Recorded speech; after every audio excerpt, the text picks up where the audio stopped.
Voici les dernières images de Fukushima. La centrale nucléaire endommagée continue de polluer la mer et les terres japonaises. Mais près de 8 mois après l'accident, les autorités se félicitent du travail accompli. Si le démantèlement devrait prendre plus de 30 ans, l'opérateur et le gouvernement espèrent parvenir à un arrêt à froid des réacteurs d'ici à la fin de l'année.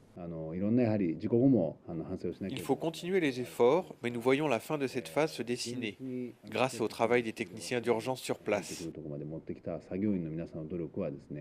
Mais pour de nombreux observateurs, il est trop tôt pour se réjouir. Greenpeace juge que les outils de mesure mis en place sont insuffisants pour décréter la fin de la crise. Tout le monde qui donne des garanties sur la stabilité des réacteurs, je pense que c'est tout à fait prématuré et que c'est trop optimiste. C'est pour calmer la population, c'est pour calmer la critique, mais ça, c'est pas la meilleure approche. Il faut dire la vérité, c'est qu'on n'a pas cette information. Pendant ce temps, les déchets s'accumulent et se dispersent. Greenpeace a effectué des mesures sur les algues et les poissons, mais impossible de prédire à long terme les effets ou le comportement de la radioactivité dans l'océan. On pourrait bien envisager des réconcentrations dans l'environnement, des accumulations imprévues presque, même à grande distance.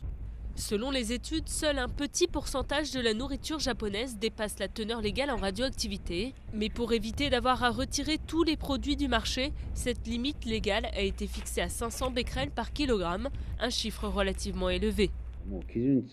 Nous devons abaisser la limite légale très vite, en prenant pour exemple les effets que la radioactivité pourrait avoir sur une personne qui ne mangerait que des produits contaminés, même si ce n'est bien sûr le cas de personne.